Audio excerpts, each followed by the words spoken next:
दर्शकबिन सुरु गरौँ आजको पहिलो तथा विशेष खबरबाट। सरकारको 100 दिन 666 बिचौलिया नियन्त्रणमा 465 सुकुम्बासीलाई राहत।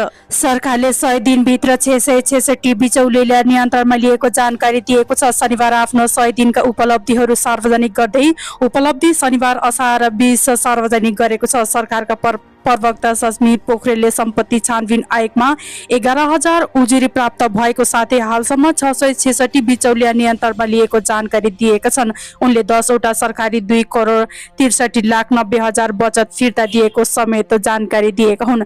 यस्तै सरकारले 14 वटा संघीय अस्पतालमा जनरल उपचार इकाइ स्थापना भएको जनाएको छ। यस्तै काठमाडौँमा विभिन्न सुकुम्बासी बस्तीबाट विस्थापित भएका 465 परिवारलाई राहत रकम प्रदान गरिएको पनि पत्रकार सम्मेलन जानकारी गराइएको छ। विस्थापित सुकुम्बासी परिवार मध्ये 465 परिवारलाई राहत रकम प्रदान गरिएको जानकारी दिएका छन्।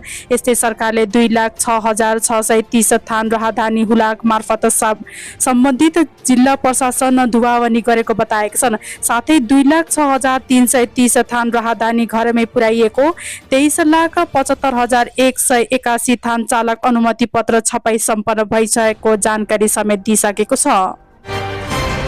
दर्शकबिन यसै गरी बालेन र सुदनसँग नेकपा एमाले एक हिसाब राखेको छ। महेश बस्नेतको भनाई। नेकपा एमालेका सचिव महेश बस्नेतले पार्टी नेतृत्व र नेताहरू विरुद्ध राज्य स्तरबाटै सुनियोजित रूपमा भ्रम फैलाउने प्रयास भइरहेको आरोप लगाएका छन्। शनिबार ललितपुरमा आयोजित पार्टी जागरण अभियानको शुभारम्भ कार्यक्रममा बोल्दै उनले डिजिटल प्लेटफर्म मार्फत दुरुपयोग गरेर एमाले विरुद्ध योजनाबद्ध रूपमा प्रहार भइरहेको दावी गरेका छन्। बस्नेतले गत वर्ष भदौ 23 र 24 गते भएको घटनालाई नेपालमाथि आक्रमणको संज्ञा दिँदै ती घटनामा विभिन्न डिजिटल च्यानल र संस्थाहरूको संलग्नता रहेको आरोप लगाएका छन्। उनका अनुसार डिस्कोड च्यानल, बीआर नेपाली, बारम्बार फाउन्डेसन र अमेरिकन थुन काउन्सिलिङ जस्ता संस्थाहरूले वैदेशिक शक्तिको आडमा परिचालन भएको बताएका छन्। ती मध्ये बम बनाउने, सरकारी भवन तथा निजी उद्योग व्यवस्थापन, आगजनी गर्ने जस्ता हिंसात्मक गतिविधि सिकाएको उनको दावी रहेको छ। सिंहदरबार संसद सर्वोच्च अदालत निजी उद्योग तथा एमाले नेताहरूको घरमा आगजनी गरिएका घटनाको स्मरण गर्दै उनले त्यसमा संलग्न व्यक्तिहरू अहिले पनि सत्ताको संरक्षणमा रहेको आरोप लगाएका छन्। बस्नेतले पार्टी अध्यक्ष केपी शर्मा ओली र उपाध्यक्ष विष्णु पौडेलमाथि लगाइएको आरोप पनि प्रतिशत पूरा आधारहीन भएको बताएका छन्। पौडेलमाथि जग्गा र उद्योगको शेयर सम्बन्धी आरोप निराधार रहेको जिकिर गर्दै उनले एमाले यस्तो गतिविधिको राजनीतिक हिसाब गर्ने चेतावनी दिएका छन्। यसैगरी उनले काठमाडौँ महानगरपालिकाका प्रमुख बालेन शाह र सुदन गुरुङ प्रति संकेत गर्दै एमाले नेतृत्व विरुद्ध निरन्तरता प्रहार भइरहेको आरोप समेत लगाएका छन्। बस्नेतका अनुसार एमाले सुरु गरेको पार्टी जागरण अभियान मार्फत पार्टी विरुद्ध फैलाएको भ्रमबारे पहिले नेता कार्यकर्ता र त्यसपछि आम नागरिकलाई स्पष्ट पार्ने योजना बनाइएको छ। उनले भ्रम फैलाउने प्रयास विरुद्ध एमाले वैचारिक र सांगठनिक रूपमा अझ सशक्त ढङ्गले प्रस्तुत हुने पनि बताएका छन्।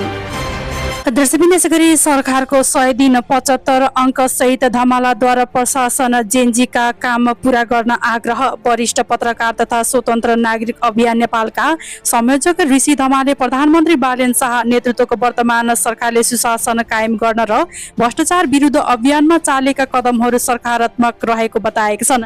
सरकार गठन भएको 100 दिन पुगेको अवसरमा आज माइतीघर मण्डलमा आयोजित समीक्षा कार्यक्रममा बोल्दै धमालले सरकारले अझै प्रभावकारी ढङ्गले काम गर्नुपर्नेमा जोड दिएका छन्। पत्रकारको जिज्ञासाको मार्फत जवाफ दिँदै संयोजक धमालले सरकारको 100 दिनको कार्यक्रमलाई 100 मा 75 अङ्क दिँदै काम सन्तुष्टिजनक रहेको टिप्पणी गरेका छन्। सरकारले आफ्नै 100 बुँदे प्राथमिकता मध्ये करिब 1/33% कामहरू सफलतापूर्वक सम्पन्न गरेको दावी गर्दै उनले विशेष गरी शिक्षा, स्वास्थ्य, कृषि र पूर्वाधारको क्षेत्रमा सुधारका संकेतहरू देखिएको बताएका छन्।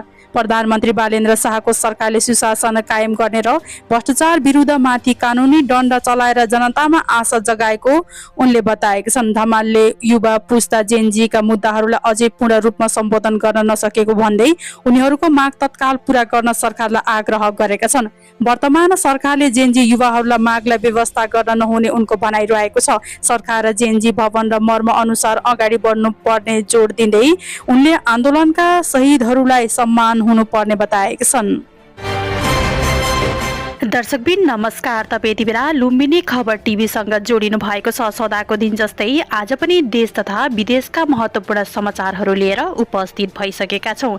यदि हाम्रो च्यानलमा नयाँ हुनुहुन्छ भने सब्सक्राइब गरी छेउमा रहेको बेल आइकनलाई क्लिक गर्न नभुल्नुहोला। साथै कुन ठाउँबाट हेरिरहनु भएको छ तलको कमेन्ट बक्समा गई कमेन्ट गरिदिनुहोला। दर्शकबिन यसै गरी डरले नबोल्नेवाला होइनौँ, केही महिनापछि आन्दोलनमा जान्छौँ प्रचण्डको भनाई। नेपाली कम्युनिस्ट पार्टी नेकपाका संयोजक पुष्पकमल दाहाल प्रचण्डले नेपालमा भूराजनीतिक खेलका लागि ठूलो षड्यन्त्र भएको टिप्पणी गरेका छन्। शनिबार बुटोलमा आयोजित पार्टीको कार्यक्रमलाई सम्बोधन गर्दै उनले रासपा त्यसैको उपज रहेको दाबी यो कुनै सुशासनको निमित्त गरिएको होइन, यो कुनै राम्रो उद्देश्यको निमित्त गरिएको छैन प्रचण्डले बताएका छन्। यो निकै ठूलो डिजाइन र षड्यन्त्र अन्तर्गत नेपालको राजनीतिकमाथि हस्तक्षेप गरेर भारत र चीनलाई कन्ट्रोल गर्न र त्यहाँ एउटा बेस बनाउने इन्डो पेसिफिक अन्तर्गत भएको भन्ने कुरा बुझ्ने केही गाह्रो छैन उनले बताएका छन्। जेसुकै भए पनि रासपाको बहुमत आएकाले तत्काल राम्रो कामको विरोध आफूबाट नहुने भनेको उनले बताएका छन्। बहुमत आयो, रासपाले राम्रो काम गरे कुरामा हाम्रो विरोध हुँदैन, गलत काम गरे भने विरोध हुन्छ भनेर सुरुमा यसरी भनेको हो, किनकि जनताबाट एक खालको यसरी बताइएको छ उनले बताएका छन्। जनतामा ठूलो भ्रम रहेकाले अहिले सत्य कुरा बोले पनि पत्याउने र सुन्ने अवस्था नरहेको प्रचण्डले टिप्पणी गरेका छन्। दर्शकबिन यसै गरी राष्ट्रिय दलको अवधारणामा विद्यार्थी र सर्वसाधारणलाई सैन्य तालिम गराउँदै रासपा सरकारले राष्ट्रिय आवश्यकता पर्दा परिचालन गर्न सकिने दक्ष जनशक्ति तयार गर्ने उद्देश्यसहित राष्ट्रिय सेवा दल सम्बन्धित विधेयक संघीय संसदमा दर्ता गरिएको छ। प्रधानमन्त्री तथा रक्षा मन्त्रीको जिम्मेवारी समेत सम्हालिरहेका प्रधानमन्त्रीले दर्ता गराएका उक्त विधेयकमा विद्यालय तहका विद्यार्थीदेखि आवश्यकता अनुसार अन्य नेपाली नागरिकहरूलाई समेत तालिम दिने व्यवस्था प्रस्ताव गरेपछि त्यसको व्यापक चर्चा सुरु भएको छ।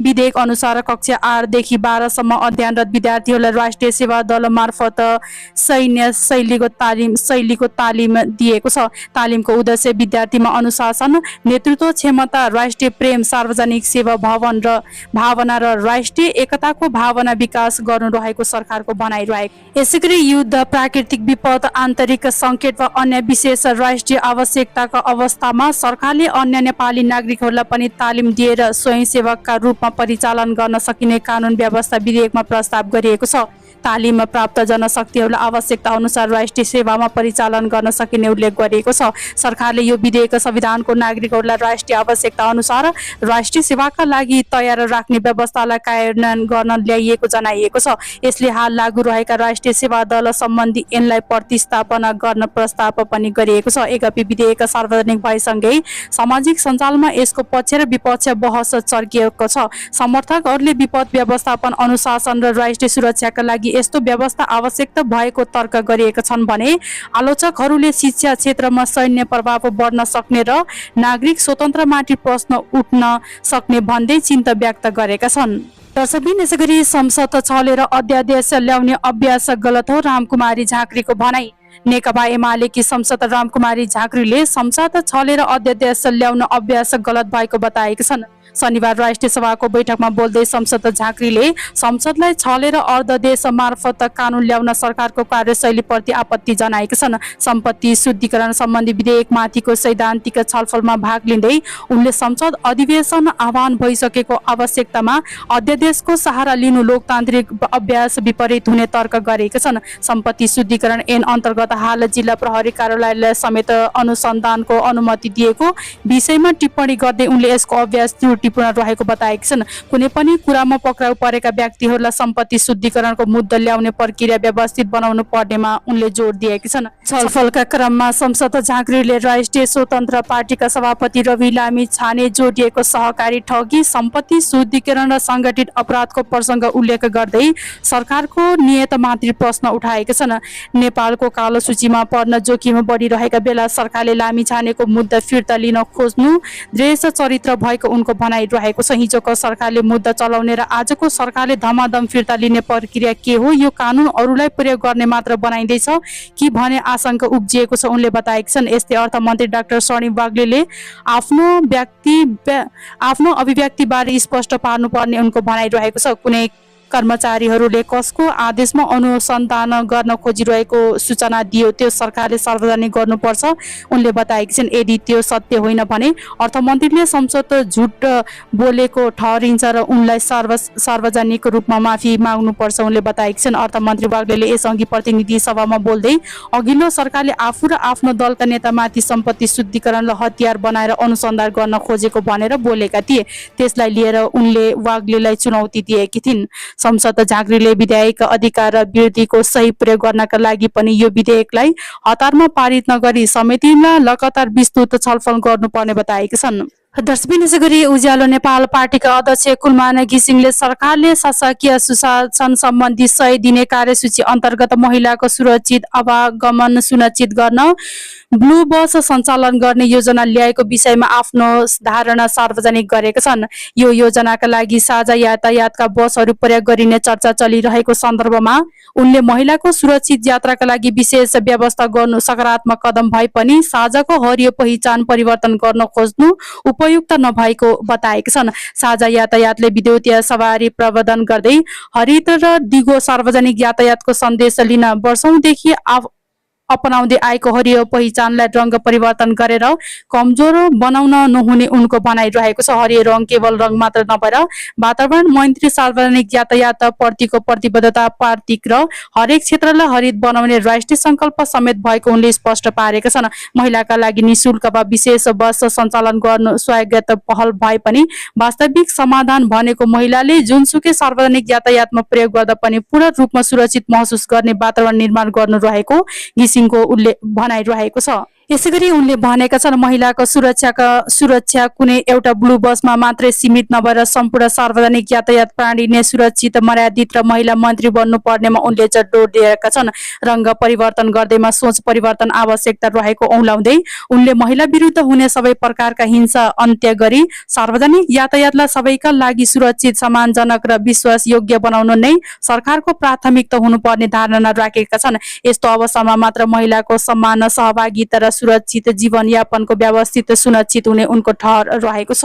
दर्शकबिन यसै गरी नेकपा एमालेका अध्यक्ष केपी शर्मा ओलीले आफ्नो नेतृत्व सरकारले राष्ट्रियता सुशासन र विकासको क्षेत्रमा असाधारण काम गरेको दावी गर्दै सुकमवासी छाप्न भत्काएर सामाजिक सञ्जालमा हल्ला गरेर मात्र देश नबन्ने बताएका छन्। बागमती प्रदेश जागरण अभियानलाई सम्बोधन गर्दै ओलीले एमाले नेतृत्व सरकारले गरेका कामहरूलाई छायामा पार्ने गरी कुप्रचार भइरहेको भन्दै आक्रोश व्यक्त गरेका छन्। ओलीले आफ्नो कार्यकर्ताहरूलाई स्वर्ण युगको संज्ञा दिँदै नाकाबन्दीको डटेर सम्मान गरेको, चीनसँग प्रवाहन सम्झौता गरेको, देशको गुमेको भूभाग समेटेर चुच्चे नक्सा जारी गरेको र त्यसलाई समाधानको अङ्ग बनाएको जस्ता कामहरू फेहरिस्त प्रस्तुत गरेका छन्।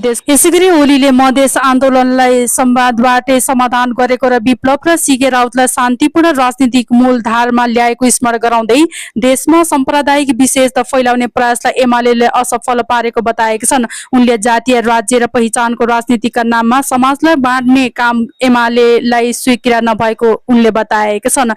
पछिल्लो समय काठमाडौँ महानगरपालिकाका लगायत स्थानहरूमा भइरहेको डोजर कारबाही मार्फत इन्डिङ गर्दै ओलीले नयाँ भनिएका शक्तिहरूमाथि कडा प्रहार गरेका छन्। उनले कुनै पनि वैकल्पिक व्यवस्था नगरी मानवीय संवेदन हानि भएर गरिबका घर भत्काउने काम भइरहेको आरोप लगाएका थिए।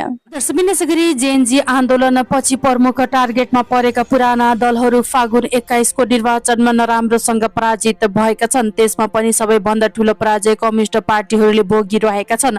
अघिल्लो निर्वाचनमा दोस्रो ठूलो दल बनेका नेकपा एमाले र दोस्रो ठूलो दल नेपाली कम्युनिस्ट पार्टी नेकपा अहिले क्रमशः तेस्रो र चौथो स्थानमा झरेका छन्। यो पराजयपछि कम्युनिस्ट धारका यी ठूला दलहरू बीच एकताको चर्चा चलेको छ। कोही निर्वाचन अघि नै एकता गरेको भए पनि कम्तीमा 100 सिट जित्न सकिने विशेष गर्न थालेका छन् भने केही नेताहरू अब मुलुकको राष्ट्रियता र संविधान नै सङ्कटमा परेको भन्दै न्यूनतम समझदारीमा एक हुनुपर्ने अभिव्यक्ति दिन थालेका छन्। निर्वाचन परिणाम र हालको परिस्थिति अनुसार सबैभन्दा मिल्ने पर्ने बाध्यता अवस्था नेकपा एमाले र नेकपा माओवादी नै देखिन्छ। यी दलहरू बीच फेरि एकता र सहकार्यको चर्चा पछिल्लो समय नभएको भने होइन, तर यी पार्टीको नेतृत्वले केपी शर्मा ओली र पुष्पकमल दाहाल प्रचण्ड बीच एकताको आधार तय हुन सकेन। प्रचण्डले यही असार 12 गते विराटनगरमा आयोजित प्रदेश स्तरीय भेलामा एमालेसँग एकता हुनै लागेको जसरी कार्यकर्ताहरूले बिफ्रिङ गरेका छन्। यसको केही दिनमै काठमाडौँ आयोजित जननेता मदन भण्डारीको स्मृति दिवसमा आयोजित कार्यक्रममा सहभागी भएर प्रचण्डले अब कम्युनिस्टको एकता अपरिहार्य भएको औँल्याएका छन्। तर प्रचण्डको यो अभिव्यक्ति एक साता पनि टिकेन।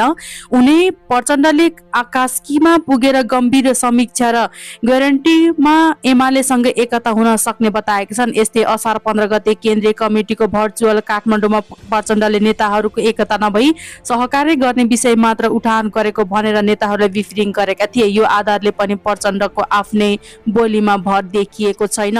दर्शकबिन यसैगरी प्रमुख विपक्ष नेता तथा संवैधानिक परिषदका सदस्य भीमराज अङ्गदेवले निर्वाचन आयोग अतिरिक्त प्रमुख आयुक्त र आयुक्त सिफारिस प्रक्रियामा प्रधानमन्त्री तथा संवैधानिक परिषदका अध्यक्ष बालेन्द्र शाह बालनले अपनाएको कार्यशैली प्रति गम्भीर असन्तुष्टि जनाएका छन्।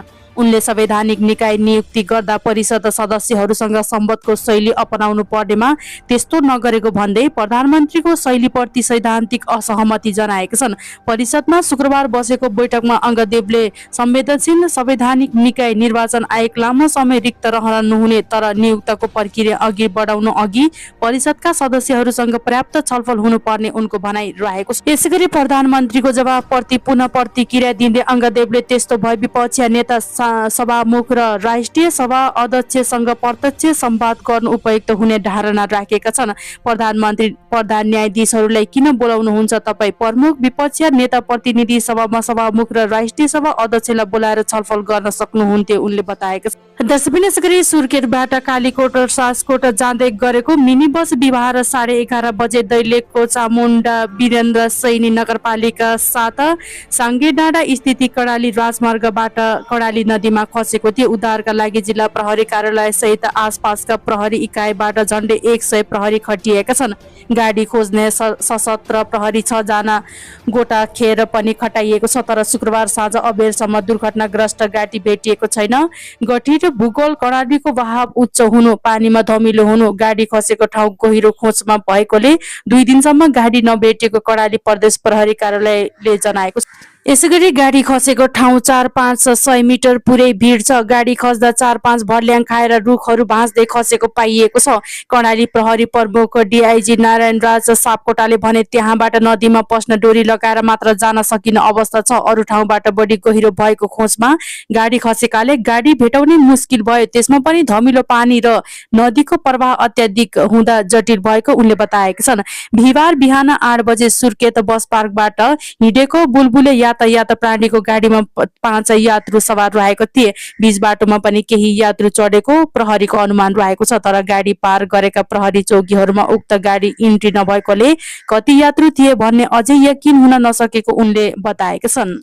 गाडी खसेको ठाउँबाट भिडमा अड्किएको अवस्थामा प्रहरीले एक व्यक्तिको शव निकालेको थियो। उक्त शव कालीकोट 5 झरना गाउँपालिका 9 का 54 वर्षीय जोखे तिरुवाको भएको प्रहरीले जनाएको छ। गाडी खोज्ने सशस्त्र प्रहरी बलको महेश्वरी बहिनीबाट 6 जना गोटाखोरी टोली पनि खटिएको छ। आसपासको क्षेत्रबाट गोटाखोरको टोली पानी मुनि पस्दा पनि गाडी नदेखेको सशस्त्र प्रहरी बलका डिआइबी कणराज पाठले बताएका छन्। दर्शकबिन यसैगरी यस वर्ष सुरु भएपछि वैशाख 1 देखि असार 19 गतेसम्म विपदजन्य घटनामा 127 नागरिकहरूले ज्यान गुमाएका छन्।